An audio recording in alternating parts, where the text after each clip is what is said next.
राधे कृष्ण राधे कृष्ण।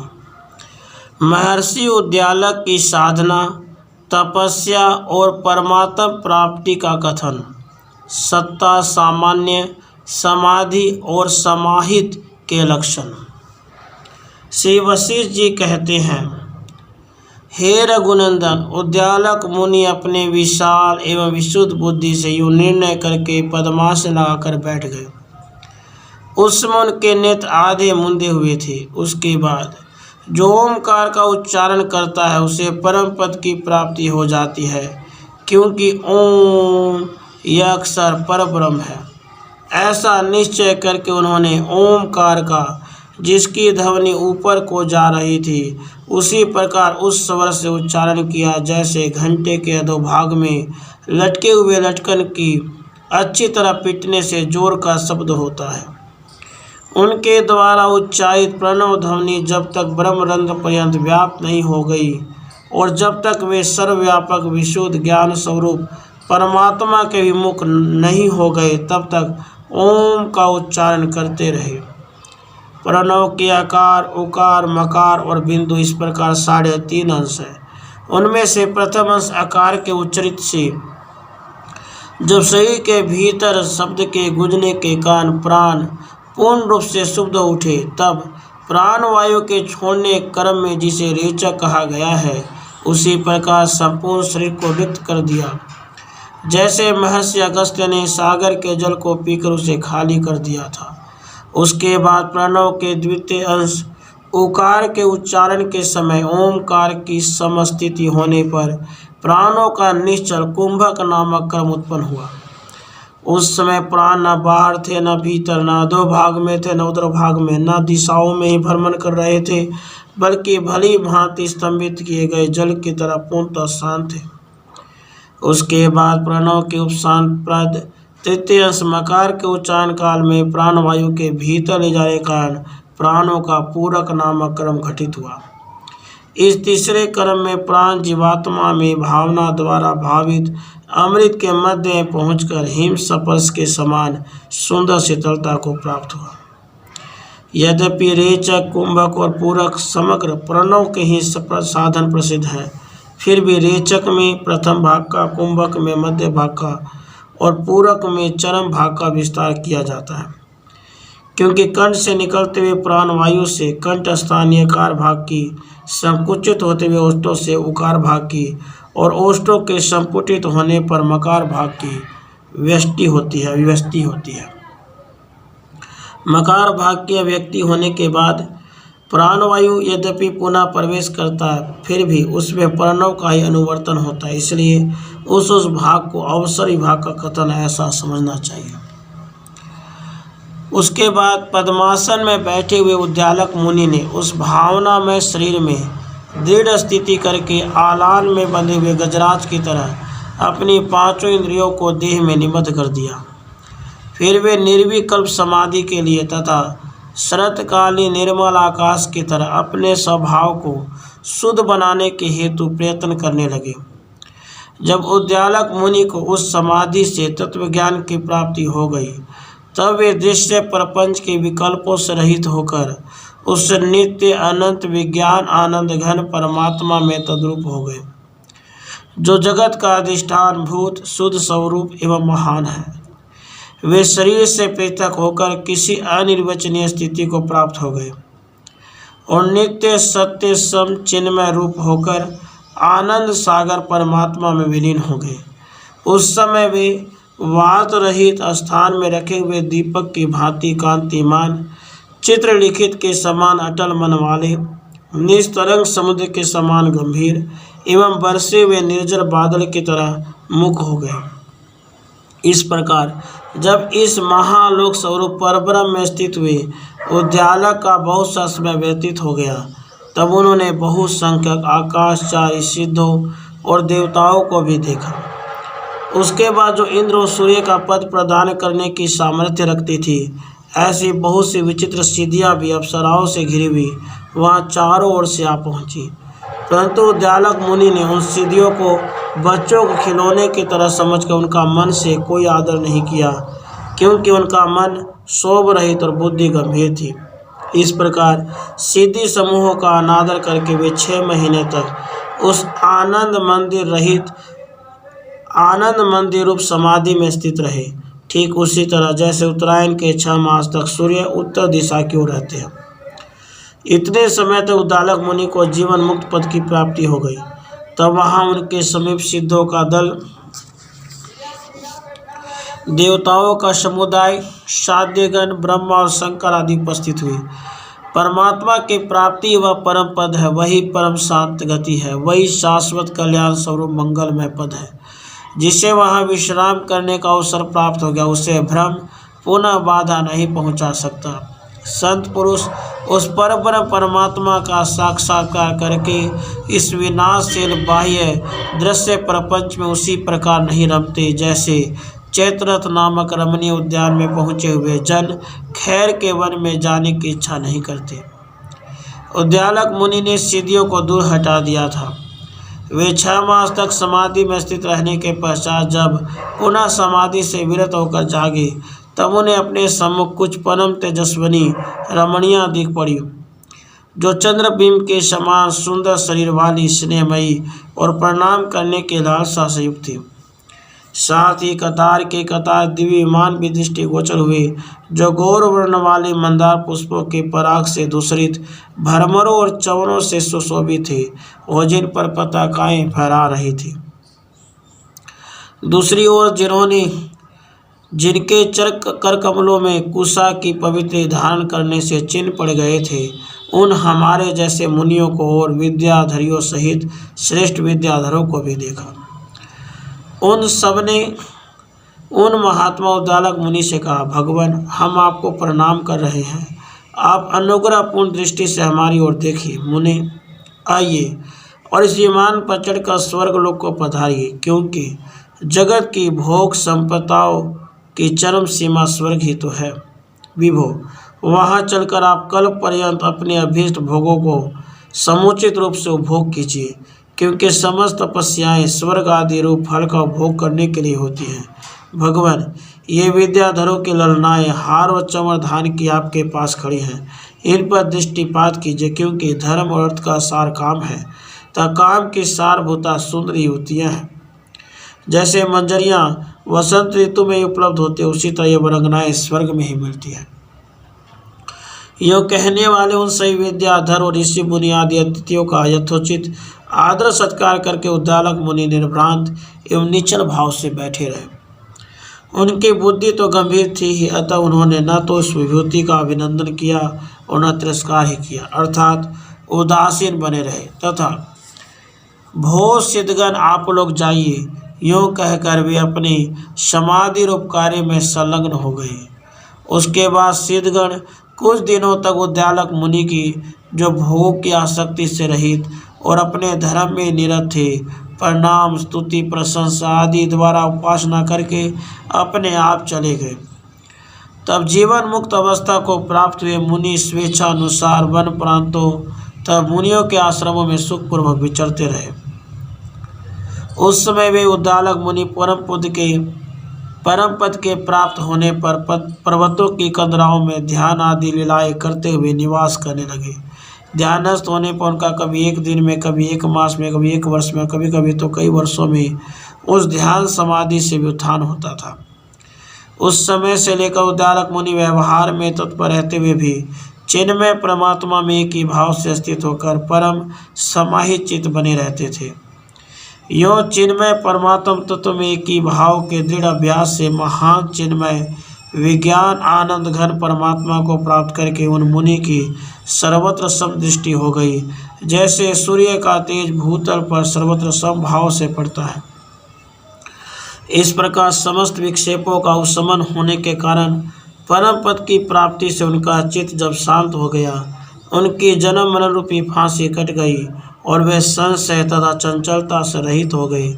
तब वे शरतकालीन आकाश के समान शांत, सर्वव्यापक, तेजस्वी, प्रकाशमय, चित्तरहित, विशुद्ध स्वरूप चिन्मय परमात्मा को प्राप्त हो गए। श्री राम जी ने पूछा, ऐश्वर्यशाली गुरु, आप आत्मज्ञान रूपी दिन के लिए सूर्य स्वरूप है। अतः अब यह बतलाने की कृपा करें कि सत्ता सामान्य का क्या लक्षण है। श्री वशिष्ठ जी ने कहा, राघव, दृश्य वस्तु है ही नहीं। इस प्रकार की दृढ़ भावना से चित्त जब सर्वतासीन हो जाता है तब वो सामान्य स्वरूप चेतन के सब में सामान्य भाव से व्यापक स्वतः सिद्ध सत्ता मात्र ही सत्ता सामान्य अवस्था होती है। जब चैतन्य समस्त दृश्य पदार्थों से रहित होकर परमात्मा में विलीन हो जाता है तब उसकी निराकार आकाश की भांति अत्यंत निर्मल सत्ता सामान्यता होती है। जब चैतन्य बाह्य एवं अभ्यंतर सहित यह जो कुछ है उन सब का अपलाप करके स्थित हो, उस समय उसकी सत्ता सामान्य अवस्था समझनी चाहिए। जब साधक संपूर्ण दृश्य प्रपंच को अपने वास्तविक स्वरूप से स्वप्रकाशात्मक सत्ता सामान्य स्वरूप परमात्मा ही अनुभव करता है तब उसकी सत्ता सामान्यता अवस्था जाननी चाहिए। यह परम दृष्टि तुर्यातीत पद के समान है। अतः यह सदेह मुक्त और विदेह मुक्त दोनों के लिए सदा समान है। निष्पाप राम यह दृष्टि ज्ञान से प्रादुर्भूत होती है। अतः ये केवल तुर्यातीत ज्ञानी महापुरुष को समाधि अवस्था एवं व्युत्थान अवस्था दोनों में ही होती है, किंतु अज्ञानी को कभी नहीं होती। यह सत्ता सामान्य पदवी समस्त भयों का विनाश करने वाली है। इसका आश्रय लेकर उद्दालक मुनि देव इच्छा अनुसार प्रारब्ध कर्म का क्षय होने तक जगत में स्थित रहे। वे पर्वत की गुफा में पत्तों के आसन पर नेत्रों को आधा मूंद कर पद्मासन में बैठे थे। उस समय वे महात्मा चित्रलिखित से निश्चल होकर शरद ऋतु के निर्मल आकाश में संपूर्ण कलाओं से परिपूर्ण चंद्रमा के समान विशुद्ध और सम हो गए। उनके सारे संकल्प विकल्प जाते रहे। वे निर्विकार एवं समस्त पापों और विषय भोगों की उपाधि से रहित होने के कारण उपराम हो गए।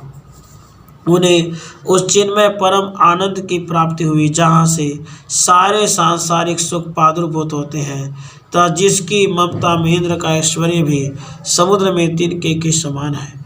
उसके बाद भी विप्र उद्दालक जो अनंत आकाशों में व्याप्त रहने वाली दिशाओं को व्याप्त करने वाला, सदा समस्त वस्तुओं से पूर्ण, भुवनों का भरण पोषण करने वाला, बड़े भाग्य से एवं उत्तम जनों द्वारा सेवा करने योग्य, वाणी से परे अनंत सबका आदि और सत्य स्वरूप है, उस परम विज्ञानंद घन परमात्मा में तद्रूप हो गए। जो विवेक द्वारा सपृथ्वी आनंद रूपी विकसित पुष्पों से सुशोभित है, उद्यालक की वह चंचलता रहित पवित्र चित्तवृत्ति रूपिणी कल्पलता जिसके हृदय कानन में उगकर विस्तार को प्राप्त हो जाती है, वह संसार काल में विहार करता हुआ भी सत्य स्वरूप परमात्मा के आश्रय रूपा छाया से कभी वियुक्त नहीं होता, अपितु उसका सर्वोत्कृष्ट मोक्ष फल से संबंध जुड़ जाता है। इसलिए कल्याणकारी मनुष्य को उद्दालक की चित्तवृत्ति रूपा लता को हृदय में रोपकर उसका विस्तार करना चाहिए। हे रघुकुल भूषण राम, संसार से वैराग्य, जब ध्यान के अभ्यास, सत्शास्त्रों के विचार पूर्वक अध्ययन, पवित्र और तीक्ष्ण बुद्धि, सद्गुरु के उपदेश और यम नियमों के पालन से परमात्मा की प्राप्ति रूप विशुद्ध परम पद की प्राप्ति होती है, अथवा केवल विशुद्ध और तीक्ष्ण प्रज्ञा से ही परम पद मिल जाता है, क्योंकि जो बुद्धि सम्यक प्रकार से ज्ञान युक्त, तीक्ष्ण और दोष रहित है, वह संपूर्ण साधनों के बिना भी यथार्थ ज्ञान द्वारा जीव को अविनाशी परम पद की प्राप्ति करा देती है। श्री राम जी ने पूछा, भूत और भविष्य के ज्ञाता भगवान, कोई ज्ञानी पुरुष व्यवहार करता हुआ भी समाधिस्थ के समान विश्राम को प्राप्त करता है, और कोई एकांत का आश्रय लेकर ध्यान समाधि में स्थित रहता है, इन दोनों में कौन श्रेष्ठ है, या मुझे बतलाने की कृपा करें। श्री वशिष्ठ जी ने कहा, वत्स राम, जो इस सत्व आदि गुणों के समाहार रूप दृश्य जड़ संसार को अनात्म रूप अनित्य और मिथ्या देखता है, उस पुरुष की जो यह परम शांति स्वरूप अंतस्थित शीतलता है, वही समाधि कहलाती है। मन के रहने पर दृश्य पदार्थों के साथ संबंध होता है, ऐसा निश्चय करके जो मन से रहित होकर परम शांति को प्राप्त हो चुका है, ऐसा कोई पुरुष तो व्यवहार में लगा रहता है और कोई ध्यान समाधि में तल्लीन हो जाता है। यदि उनके अंतःकरण में परम शांति रूप शीतलता है तो दोनों ही सुखी है, क्योंकि जो अंतःकरण की शीतलता है वह अनंत साधन रूप तपस्याओं का फल है। इसलिए जो ज्ञानी व्यवहार परायण है और जिसने ज्ञान प्राप्त करके वन का आश्रय लिया, वे दोनों ही सर्वथा समान हैं, क्योंकि उन दोनों को ही संपूर्ण संदेहों से रहित परम पद की प्राप्ति हो गई है। हे रघुनंदन, चित्त में जो कर्तापन का भाव है वह उत्तम समाधान है और वही मंगलमय परमानंद पद है। उसी को तुम केवल चिन्मय भाव समझो। जो मन वासनाओं से रहित हो गया वह स्थिर कहा गया है। वही ध्यान समाधि है, वही केवल चिन्मय भाव है और वही अविनाशी परम शांति है। जिसके मन की वासनाएं क्षीण हो चुकी है वह पुरुष सर्वोत्कृष्ट परम पद की प्राप्ति के योग्य कहा जाता है, क्योंकि वासना शून्य मन वाला पुरुष कर्तापन से रहित हो जाता है, अतः उसे परम पद की प्राप्ति हो जाती है। जिस साधन से मनुष्य की जगत विषयनी आस्था पूर्णतः शांत हो जाती है और उसका अंतःकरण शोक भय और स्नाव से रहित हो जाता है तथा आत्मा अपने वास्तविक स्वरूप में स्थित हो जाता है, उस साधन को समाधि कहते हैं। जिन गृहस्थों के चित्त अच्छी प्रकार समाहित हो चुके हैं और जिनके अहंकार आदि दोष समाप्त हो गए हैं, उनके लिए घर ही निर्जन वनस्थलियों के समान है। समाहित मन और बुद्धि वाले तुम्हारे जैसे प्राणियों के लिए इस जगत में घर और वन एक जैसे हैं। राजकुमार राम, जिसका चित्त अहमता ममता राग आदि दोष और महामेघ से रहित होकर शांत हो चुका है, उसके लिए जन समूहों से व्याप्त नगर भी सुनसान अरण्य जैसे लगते हैं। परंतु शत्रु वीरों का संहार करने वाले रघुनंदन, जिनका चित्त अहमता ममता राग आदि वृत्तियों से युक्त होने के कारण उन्मत्त बना रहता, उसके लिए निर्जन वन भी प्रचुर जनों से परिपूर्ण नगर जैसा है। जो मनुष्य समाधि काल में परमात्मा को संपूर्ण भावों और पदार्थों से अतीत तथा व्यवहार काल में संपूर्ण भावों को परमात्मा का स्वरूप समझता है, वह समाहित कहा जाता है। जिसका मन सदा अंतर्मुख बना रहता है, वह सोते जागते चलते हुए भी ग्राम नगर और देश को जंगल जैसा ही समझता है। यद्यपि यह सारा जगत प्राणियों से परिपूर्ण है, तथापि नित्य अंतर्मुखी स्थिति वाले पुरुष के लिए सर्वथा अनुपयोगी होने के कारण यह आकाश की तरह शून्य हो जाता है। जिन पुरुषों के अंतःकरण में परम शांति प्राप्त हो जाती है, उनके लिए सारा जगत सदा शांतिमय हो जाता है। परंतु जिनका अंतःकरण तृष्णा की ज्वाला से संतप्त होता रहता है, जिनके लिए जगत दावाग्नि से दग्ध होता हुआ सा प्रतीत होता है, क्योंकि समस्त प्राणियों के भीतर जैसा भाव होता है वैसा ही बाहर अनुभव होता है। जो बाहर कर्म इंद्रियों द्वारा क्रियाओं का संपादन करता है, केवल अपने आत्मा में ही रत रहता है और हर शोक के वशीभूत नहीं होता, वह समाहित कहा जाता है। जो शांत बुद्धि पुरुष सर्वव्यापक आत्मा का साक्षात्कार करते हुए न तो किसी के लिए शोक करता न किसी की चिंता ही करता, वह समाहित कहलाता है।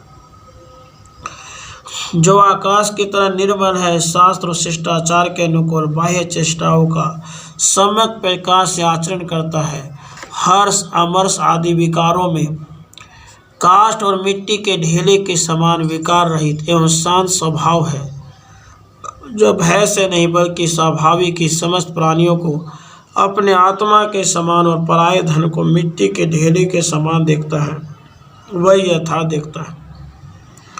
जो इस प्रकार के आशय से संपन्न होकर सच्चिदानंद ब्रह्म रूप परम पद को प्राप्त हो गया है, उसके स्वर्य आदि पदार्थ चाहे पूर्ववत स्थित रहे, चाहे अभ्युदय को प्राप्त हो, चाहे नष्ट हो जाए, चाहे उसके बंधु बांधव मृत्यु को प्राप्त हो जाए, चाहे वह उत्तमोत्तम भोग सामग्रियों से परिपूर्ण तथा कुटुंबी जनों से भरपूर घर में रहे, अथवा सही प्रकार के भोगों से शून्य विशाल वन में रहे, चाहे उसके शरीर पे चंदन अगुरु और कपूर का अनुलेपन किया जाए, अथवा बड़ी बड़ी ज्वालाओं से व्याप्त अग्नि में गिरे, चाहे उसकी आज ही मृत्यु हो जाए अथवा अनेक कल्पों के बाद हो, वह न तो स्वयं कुछ बनता है और न उस महात्मा ने कुछ किया ही है, अर्थात वह सभी स्थितियों में विकार रहित संभाव से स्थित रहता है।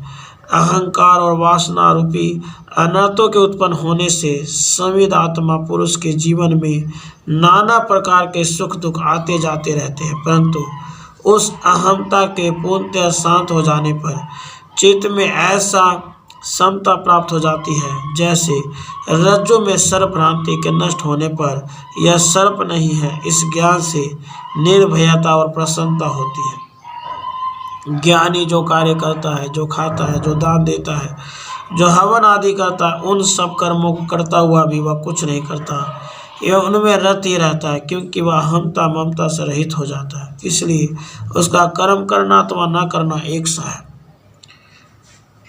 उसका न तो कर्म करने से कोई प्रयोजन होता है, न कर्मों के न करने से कोई मतलब है, क्योंकि वह तो यथार्थ ज्ञान के प्रभाव से स्वाभाविक ही परमात्मा में स्थित है। अतः उसके मन में कामनाओं की उत्पत्ति उसी प्रकार रुक जाती है जैसे पत्थर में मंजरियां नहीं निकलती। राधे कृष्ण, राधे कृष्ण।